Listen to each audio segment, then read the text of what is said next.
So, hi everybody, and welcome to our webinar on cloud compliance and SOC2. I will present this webinar with my good friend and SOC expert, Meiran.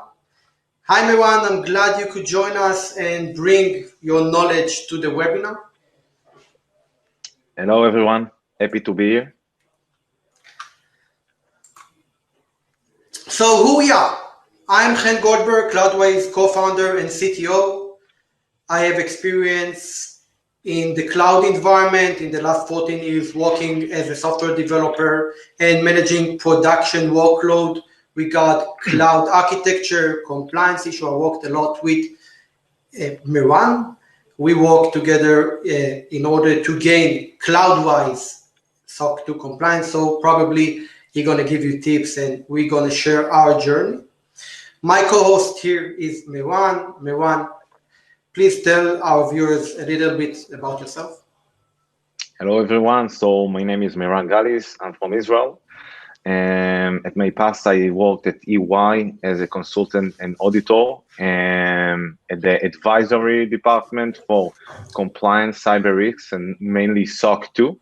I managed the team over there. I was taking care for many companies, and today I'm escorting startup and companies in the discovery, preparation, and audit management for SOC2. Great. So in today's webinars, we will talk about what is compliance, why we need it, and who is the persona in the organization that in charge of the compliance. Later, we will explain what are the common steps organizations are doing today in order to uphold specific compliance regulation. Meiran is going to deep dive on SOC2 and share some of his experience, and you have a lot of that. We are going to talk about what is the shared responsibility model of the cloud and clear that issue once and for all. Once we've got into the compliance evidence, we're going to talk what the next steps, okay? And last but not least, we are going to demonstrate how you can save time and resources building automation flow. And actually, I'm going to give you free access to our sandbox tools. So let's jump into it. First of all, let's review the definition of compliance. By Wikipedia, compliance in general means conforming to a rule, such as specification policy, standard, or law. Some of the regulatory are general and some are relevant to specific industry, such as PCI DSS and GLBA in the financial industry. You may have heard of HACCP for the food and beverage industry, the GDPR for Europe law and data protection and privacy in the European Union, and of course SOC2 that's relevant to SaaS companies, and Meiran is going to explain more about the SOC2. Now, you might heard one of the sentences that describe in the slide. When you have been into such a conversation about compliance, right? You may have heard we are not regulated, so we don't need a CISO. Why don't have anything anybody would want? We are small, and that actually leads us to the question, who is the persona in the company that's actually responsible to ensure that organizations stand in security and compliance regulations? So most of the responsibility today is on the CISO to ensure that his organization stand in the compliance. But let's ask the question, can he do that alone? We can see more and more companies understand that they need to build a security team that will be in charge of all of that. And most of that because today development cycle are faster than ever. The movement to adopt agile methodologies and cloud native, but big challenge into the CISO. They work. We actually see that every developer can change, delete, update any resource network configuration in the cloud, and in seconds, it can actually, and the company can have a giant holes in the fence that the organization need to take care of as soon as possible. So compliance in the company, it's not a small issue. We need to understand that this is a process, and even we see more and more companies that, even though they're not into process of compliance, are trying to understand how they're going to do that, and they do that because they understand the damage that those kind of non-compliance issue can bring to their organization.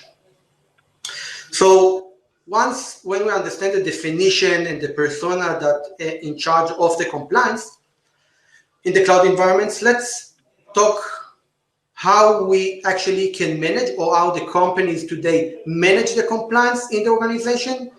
As you can see, there are a lot of components that describe what is the right way to gain continuous compliance in the organization. We actually did a survey, and I want to share with you the result. We're trying to understand what the common steps that companies do in the compliance management lifecycle. And actually, those are the common steps. There are 6 of them. The first one is in the inventory. The second one is auditing, definitions, monitoring, remediation, and reporting. Let's try to understand exactly what each one of them are. So first, the inventory. We all know that we need to understand what are the resources we have in the cloud on each account, region, cloud providers, how to manage those all resources in the different places. We need to create list of resources of the environments, put them into, today, actually most of the company use spreadsheets, documentation, and put all the data that actually we understand what we have.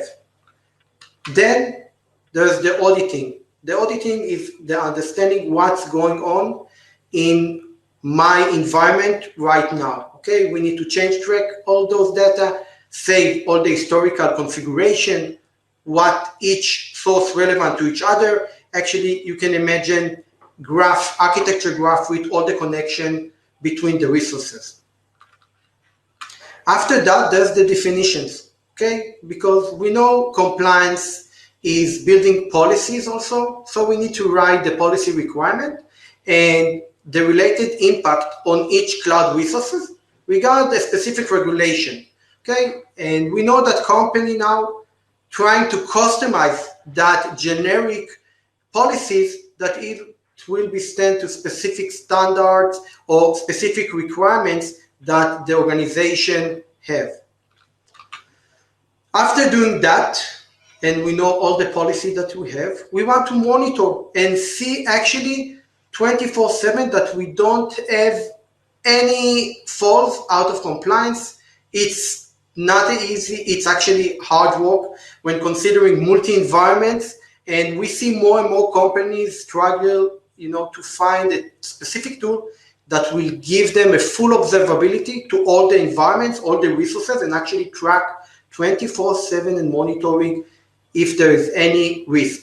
Once the company actually find any non-compliant situation, they want to remediate that situation. And most of the time, they're doing that manually. If they have any semi-automation, so they're actually going to write code or open ticket to the engineering team to handle that specific situation. After fixing that issue, the last thing is the reporting. Okay, that's the last step. We need to generate reports that describe the company state. We got the compliance. Okay, most of the process is to gather all the information from all the last steps we talk about it and generate report to the auditors. That actually Meiran is going to explain what's the job of the auditors, and to the C-levels to describe what the status of the compliance of the company. So after talking about all those 6 steps, we need to understand that today the CISO is not alone in that mission, and the result of being non-compliant can destroy companies' business. Companies create more and more training and security compliance guidelines in order to do that the right way, but they understand that it's all referring to the organization culture. Now, I want to pass the torch to Meiran, who's going to take you into the SOC journey. Please, Meiran, go ahead. All right, thank you very much, Chen. And that was great. And I would like to speak a little bit about the SOC 2. And we start with we're going to cover basically what is SOC 2, why do you need to do that, what it is, and how does it feel for companies and for the auditor himself. So what is SOC 2? SOC 2 is an examination report that focuses on the business non-financial reporting controls.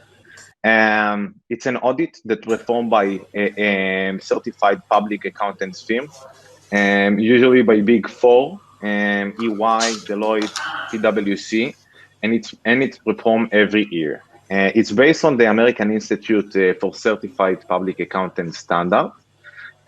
So that means that the audit methodology will be based on the accounting principles. So basically, it means trust but verify.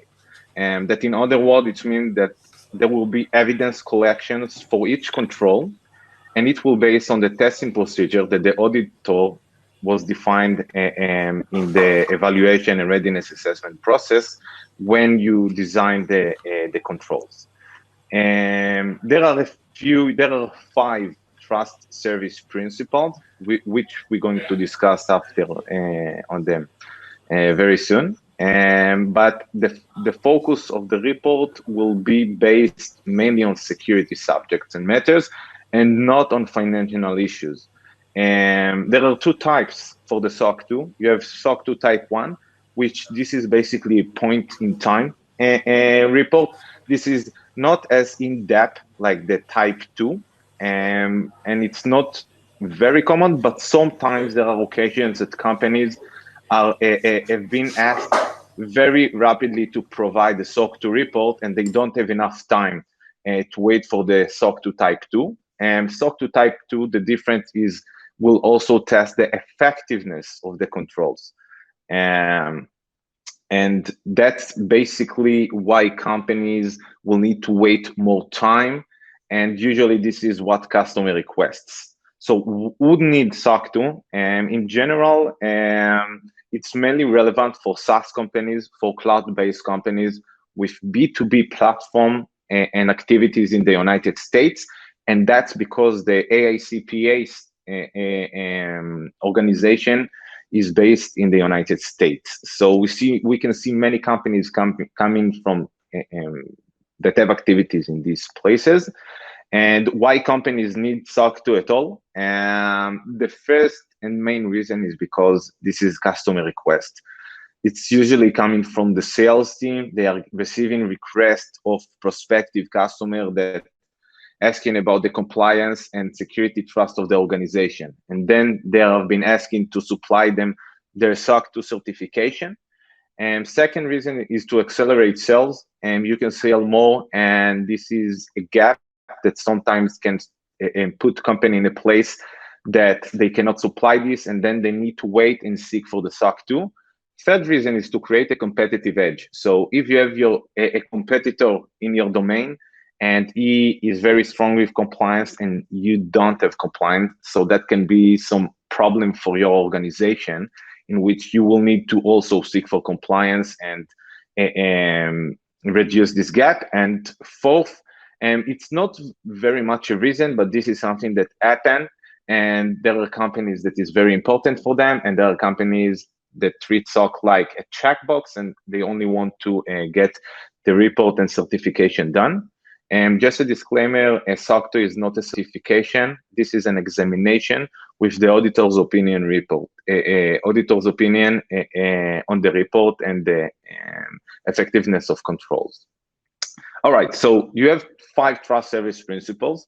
Let's start with security. Security is a must. This is and will be a mandatory requirement in every audit. And I will speak about this in the next slide. Second will be availability. That will test the availability of the system, the backup, the disaster recovery, the monitoring of production environment, and etc. Confidentiality will be how you can identify, manage, and dispose of confidential information that the organization defined. processing integrity will test and check the system processing, that your what your internal process that you commit to your customers are complete, accurate, timely, and authorized. And last but not least, privacy, which speaking basically very similar to confidentiality, but focus more on personal identifiable information. And so all these 5 are the building blocks of the SOC 2, and usually companies choose security for the first year, and I saw sometime that they also add availability and confidentiality. Sometimes they put everything in the first year, and there are companies that want to build it up to start with security, and the second year add availability, and on the third year add confidentiality and maybe privacy. And that's about the trust service principles. And so about security, what domains you will be covered? As I mentioned before, security is very vast, and this is a mandatory requirement. You will be asked to provide a control list that was approved by the company's management. And so you will need to create a control list, a list of controls, and that relate to your organizational procedures, such as board meeting, management meeting, organizational structure, reporting hierarchy, policies and procedure, HR process of onboarding, offboarding, and managing the human resource evaluation in the company, information and communication internally and externally. And so that's mean, what is the description of the system? What do you commit for your customer? Do you have a system architecture internally? Do you have a knowledge base? And how do you manage your communication with the management internally in the team, and with your customer and business partners and vendors? Access controls is very varied. It's related to logical access, role-based access control, and this is the big issue in the SOC 2, which lots of that relate to the cloud environment, which utilize the IAM infrastructure, but not all of this. It can also be related to your overall critical systems, such as your email infrastructure, source code management tool, and of course, databases, and more and more. And data protection, encryption on transit, at rest, software development lifecycle, it's very, very broad. And change management, basically every change should be requested and approved in the system, and you need to monitor and respond your production environment, your internal control system, and manage risks within the company. Risk related mainly to security, but not only to security, also to your business, and it can be related to fraud, and you will need to build a program. You will need to do an assets management, value, make evaluation of critical assets, understand, classify these assets, and then manage a risk assessment process to mitigate the risk to acceptable level, and that was defined by management. You will need to craft between 20 to 25 policies documentation, and the relevant stakeholders will need to sign off on these policies every year. So as you can see, it's very broad. It's speaking about many different subject matters in the company. And this is what you should expect when you're preparing for the SOC 2. All right, so now you have decided that you need to do SOC 2. This is a decision that was accepted and understood by the management. What do you need to do? So the first step would be to choose your SOC 2 project lead. It can be a CISO or the compliance manager if you are a big organization. It can be in small organization, the CTO of the company, in startups usually. And it can also be a consultant which work in accordance and very tight with the company. And you should also pick the service auditor. That will be the CPA team that eventually will do the gap analysis, need to approve the control list, and will also do the audit meeting and sign on the final report. And so let's say that before you are reaching out to the service auditor, you will need to perform some internal gap analysis. And you need to understand what is the gap between the current state of the company to the desired state. And the desired state, again, is based on the AICPA framework. Basically, it's based on the COSO framework, which I think come from COVID, that relate to ISAC organization. And then you will need to create the system after you prepared, you manage a gap analysis internally with the relevant stakeholders, which can be the CTO, the DevOps manager, the R&D manager, the product, the support, the HR, many different people in the company. Usually it can vary between 2 people to 9 people. It's very dependent on the company size and the complexity of the system. Then you will need to create your system description. You will need to prepare a list of controls suited and fit for the organization. So you will need to design the controls, and you will need to map the controls to the AICPA framework. And then you need to start the remediation of gaps internally. So for instance, if you need to implement an antivirus inside your organization and manage the endpoints, this is most likely that you're gonna need to implement some tools and install agents and configure them properly in the centralized management dashboard, that it will enforce the company's policies forward information security. And then you will need to perform an external gap analysis, and that will be a series of meetings with your CPA team. So your CPA team will come and can ask many questions. It's very varied. It can take from 8 hours up to 100 hours, right? Sometimes even more, 150. So from 2 weeks to 4 weeks up to 3 to 4 months. It's very dependent on the company, on the CPA firm that you choose, and the complexity and the people involved. So you should be prepared for that. And after the gap analysis, you will be most likely need to update the control list and remediate the gaps. And because the auditor need to approve and tell you if he has any comments on the design of controls or of the mapping of the controls to the AICPA framework. Maybe it's not complete and you will need to add some controls.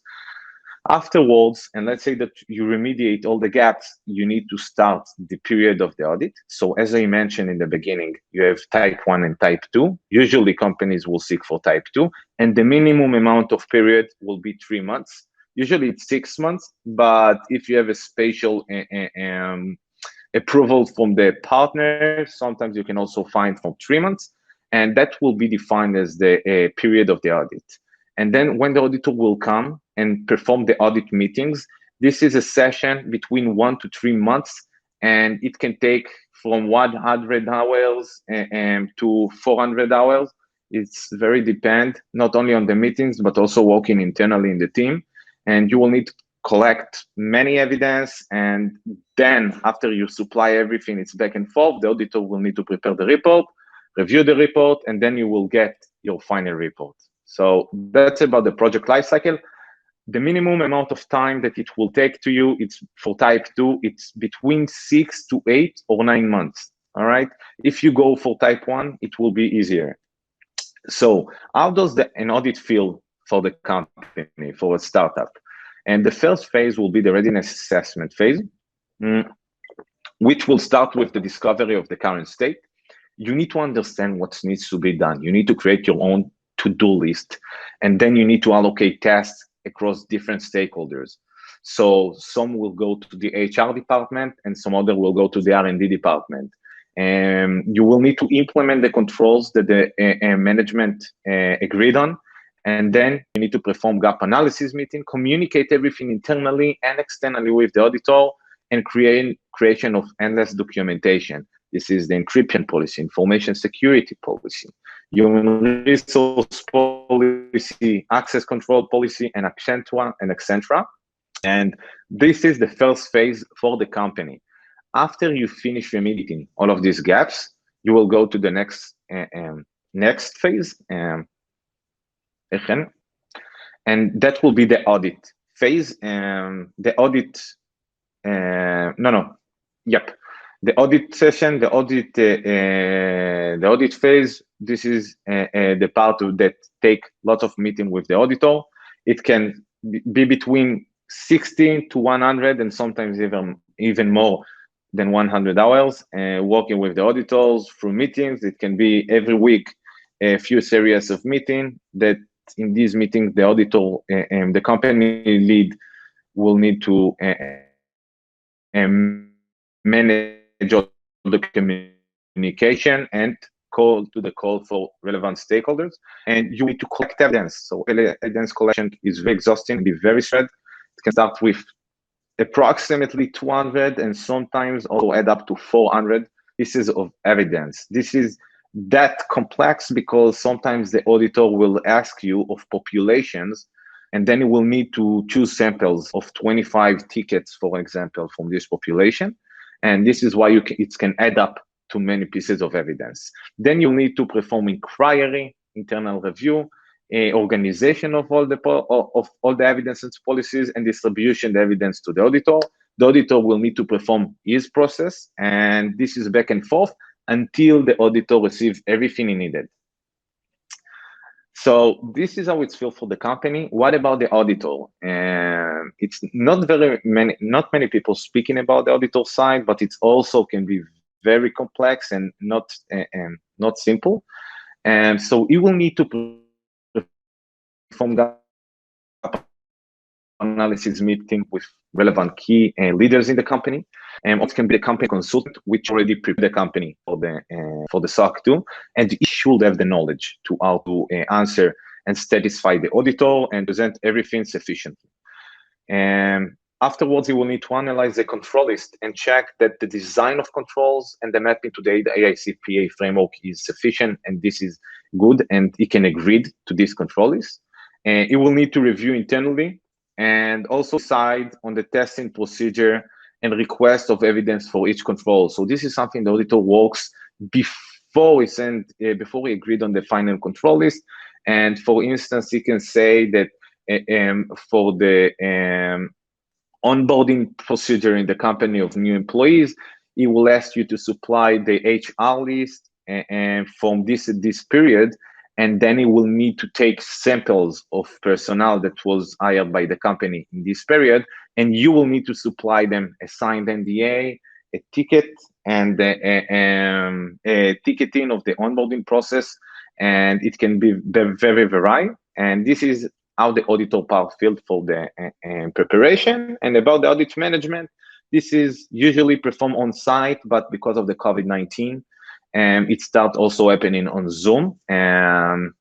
On this meeting, the auditor will need to review the evidence and communication of documentation internally, externally, and it will document in controls and the testing procedure and result and evidence internal work papers. So for every control that you supply, every evidence that you supply to the auditor, which should satisfy some control, the auditor will need to write a work paper and describe everything that was part of the testing procedure within the meeting and after the meeting, and how is it satisfied the testing and what was the result of the testing. Then it will need to go through 2 or 3 cycles of reviews internally, and after it's approved, then the auditor can say that the evidence are sufficient and he got everything he requests.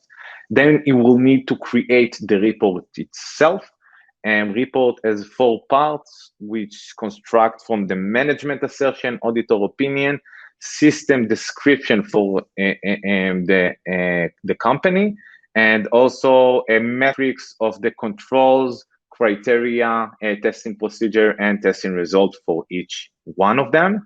And afterwards, it will need to review and supply everything, supply the final report, hopefully for the company. That's about the process. So from my experience, playing the both sides in this equation, I have some tips in which I would like to share with you. And the first one, and maybe one of the important, will be to define a SOC 2 leader. And it means to define your owner that will be managing the efforts. If this is the CTO in the company, he should be prepared to invest the hours in order to prepare the organization for this kind of procedure. And that's a project that's going to consume some time. And you will need to harness the team, all right? It's very important that all of the teams that will be involved will be aware that they will need to communicate on a timely manner and be very within the process. Time, it will take most likely more time than you think. All right, just keep it on your mind, because this is something that can be very frustrating for people. And you need to always think how you can automate, integrate, and manage everything together. And even if that's mean that you need to automate the software development life cycle, which will be automatic CI/CD, that can save some time for the company. Communication, and my advice is, if you can open a Slack channel or open a project through Asana or any ticketing system that you are using, that can be very helpful for the company. In sense of money, you should accept potential increase in the security spend. It can be on antivirus and anti-malware, vulnerability scan for the source code, for the production network, for endpoint management, and really penetration test, and many different aspects of this.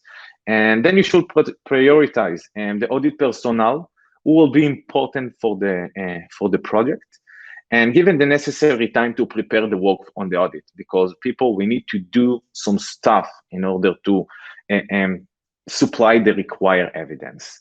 Then customer requests for SOC 2. You most likely receiving some customer requests, and sometimes you can supply them in process letter that you will receive from your auditor, instead of seeking for type 1 and then continue for type 2. And that can save you some time and also some money. So keep that in mind. Organization, you can easily get lost with collection of evidence and everything, all the documentation, all the words, PDF, Excel. So you need to be very organized while you're preparing the project. It's very important and can save you lots of time. And last but not least, build a culture. So remember that SOC 2 is the first step in the journey for a strong culture of security. And it's going to take time and effort, but eventually, if you will harness the team and everyone will be involved, you will get there. So thank you, Meiran, for the insightful explanation. Frankly, it sounds like a really exhausting process, but let's try to let's try to optimize that process. What do you think? So I think sounds great. Yeah. So CloudWize can help with that. Thank you for that. So as you heard, SOC 2 is not a one-time event, and if we are talking achieving compliance that related to the cloud, okay, we need to understand exactly what is the shared responsibility model. I hear more and more customers that asking me, hey, I'm using the cloud provider services. Don't they are the one responsible for the compliance? So let's try to understand exactly what does it mean shared responsibility. Okay, shared responsibility model in the cloud as described in the screen, and that's referred to AWS. It's taken from the AWS documentation. It's model that determine which rules cloud services providers and cloud services customers play in the cloud security. In general, the shared responsibility model outlines that providers are responsible for the security of the cloud, okay, and customers are responsible for security in the cloud, okay. Cloud services provider and customer must work together to meet the cloud security objectives. But again, when we're talking about the cloud providers, they're in charge to compliance all the services, all the hardware, all the infrastructures, and everything that related to that one. You as the customers of the services that consuming those services need to take care of your data, the network configuration, the data encryption, etc., etc. We can give an example from the GDPR. So that companies that have to need the safe data into Europe, not allowed to transfer those sensitive data to other region, and sometimes from human mistake, people doesn't know that there is a sensitive data in the Europe region, and there is a data transfer from one region to other. You probably not going to be compliant. So those kind of things on the customer's responsibility. Now, when we understand all the steps, the time frame to getting the compliance, do actually you think organization can keep doing that manually or with semi-automation when you know that it's not a process that take 1 month, 2 months, it's actually continuously? And there's a lot of questions because your inventory in the cloud are changing constantly, right? How do you monitor all those changes? Do you have any end-to-end monitor solution? Okay, because we know when you are using multi-cloud vendor, and even if you are using one provider, there is more than one service in order to gain the observability. And doing that manually, it's not really option in today rapid changes on the cloud resources. So how do you maintain the ongoing compliance? So we understand that end-to-end automation is needed in that process. So I want to explain you exactly how we can do that in an easy way. So first of all, inventory, okay? All the steps that we're talking about, how we're doing that manually, we're going to change our way of thinking and going to talk about how to do it automatically. So we need to take all the Excel sheets and all the documents and turn them into a one-stop shop of all your resources in the multiple vendors, okay? Moving to use smart engine that actually uses auto discovery of your cloud inventory, and actually it's going to happen in minutes. You need to drop all the spreadsheet maintenance, that you did manually, and honestly, you can compete the automatic way. Later, auditing, correct? Actually, an automated compliance management need to track every resource change, planned and unplanned. But not only that, we also need to be able to know what was changed, okay, and when it was changed and by whom, and make sure that all the data collected automatically in order to actually understand exactly what's going on right now. We know that definition, and we talk about that policy, we need to simplify all the management of that policy. We can't actually maintain them in different places. We need one place, okay, that have versioning of that policies, that we can actually customize that in one place. Another important thing that more than one person today have access to edit policies. As Meiran just described, organization are handle that compliance issues with the team and with the culture of the organization. And actually, you want to give access and share the knowledge between those persona who handle the compliance. And you actually want to get notification in a real time. That saves a lot of money, resources, and of course, have influence of the knowledge transfer in the company. So keep that in mind. The monitoring. The monitoring, we want to have a core of how we can build threshold and how the company stand in a specific compliance. Then we can actually aggregate all the data and filter that and understand exactly what the steps need to take in. We don't want to do it manually. We need any automation that we can go into the platform, understand exactly what the status of the compliance, if something has changed, and see that actually in a real time. Once we have all those things, we actually understand what's the non-compliance issue we have. We want to remediate as soon as possible, okay? And we don't want now to open tasks to the engineering, enter it manually, and start to remediate one by one. We want a button that you can click on that, and it's actually going to be automatically. More than that, organizations today want to become proactive. That means that if I remediate a situation, I want in the next time, it's going to auto-remediate those situations that I don't need to do that manually. After I'm doing all of that, I want to create a report, okay? organization want to generate report, we got specific criteria, and we want to do it automatically by clicking a few buttons. We don't want to get more resources to handle that.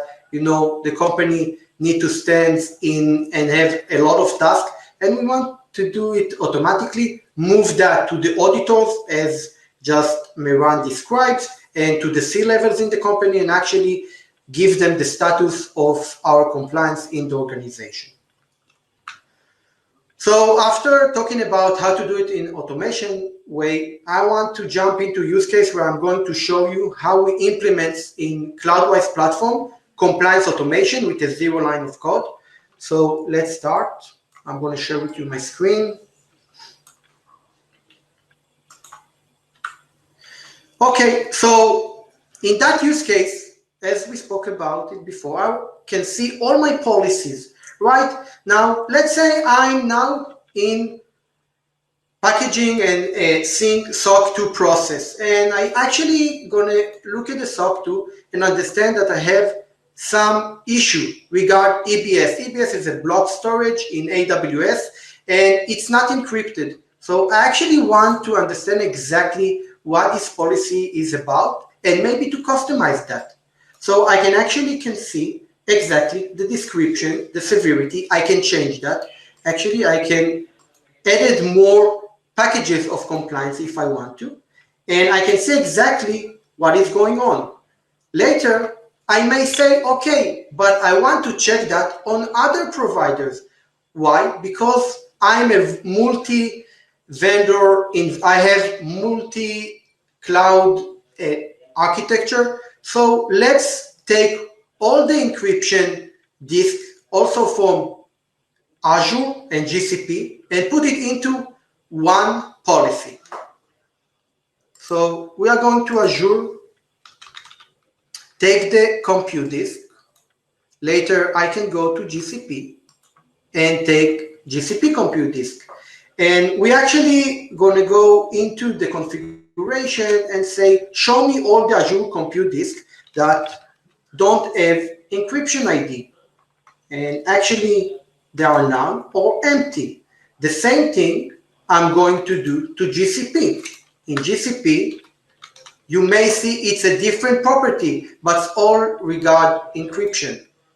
Now, putting ready none or empty and running that, going to give me the inventory or the non-compliance issue I have. I may see here all the results. I see that I have volumes. I have that also non-compliant issue in Azure, none of them in GCP. Later, I can go back into the insights and actually do an automatic remediation. I can see exactly what the code that it's going to run. Later, going inside to all the patterns and clicking by that, I'm going to run the remediation. And if I want to be proactive, I can actually click on the auto run remediation. That's actually described the all 6 steps, and it's very fast process that's gonna reduce the time, the resources, the money, and probably the auditing evidence that you need to provide in order to stand in specific compliance. So that actually was the demonstration, and we actually reaching the end of the webinar. We have some time for some questions, so you can write it on the chat. If you haven't written during the webinar, now is actually the chance to ask us anything. In meantime, I want to share our contact information with you. Okay. So keep in touch with Meiran and me. Feel free to email us or DM us on LinkedIn. Yeah. I want to mention that we actually have now a free sandbox that you can use and play and understand everything. So I think we have the first question. John is asking how the consultant can ease the process if team members still need to be involved. I think Meiran is the right person to take that one. Meiran? Yeah. Thank you, Chen. And that's a good question. And I would like to say that we do, and my company do consult for companies and scouting companies. And basically, the companies should have the expertise and understand governance, risk, compliance, and how to prepare to it. Sometimes company doesn't have this expertise, and they can still manage to go through the SOC 2 process, but it's going to consume lots of time and effort, and usually it's going to be C-level people in the company. So the experience of discover all the gaps in the company, prepare everything that required, like policies, write them down, design that will be in accordance to the company, perform the risk assessment, understand the culture, and how do you want to construct and create the procedures in the company. And this is something that should really put some critical thinking on it. You should write it down, and then you need to manage the audit. You need to understand how to collect evidence effectively, how to manage everything, back and forth, communication. This is taking time, right? This is taking 6 to 8, sometimes 1 year. So you should be prepared to put someone continuously manage this, and a consultant can be an angel for the SOC 2 effort. So he can lead all the efforts you need. He can prepare everything you need. He can collect everything you need, and you will need to approve, because this is helping the company, but this is your responsibility. Great. We have another question. Danny is asking, is the remediation is something that needs to be done by the security team or by the engineering team? So, Danny, it really depends on the actual company responsibility model. But I can say from our experience that the flow is that security team query and find the exposure and open tasks in the ticketing system to the engineering to handle that. I can say it's the best, the best flow, because most of the time the response is not immediately. So we in CloudWize actually build an automation in such a way that the security team can run it from the platform and not wait to the engineering team for the response, and they actually can prioritize that. So you can check that. I think that's actually all the time we have for today. We'll get back to everyone who actually sent us questions via email. We hope this webinar was useful. I want to thanks to Meiran for the co-hosting with me and being with us. Thank you, Meiran. That's everything for now. Bye, everybody. Thank you very everyone. Much. If you have any question, feel free to reach out, and I will gladly happy to answer and discuss with you. Thank you very much. Thank you. We very appreciate your time. Bye-bye.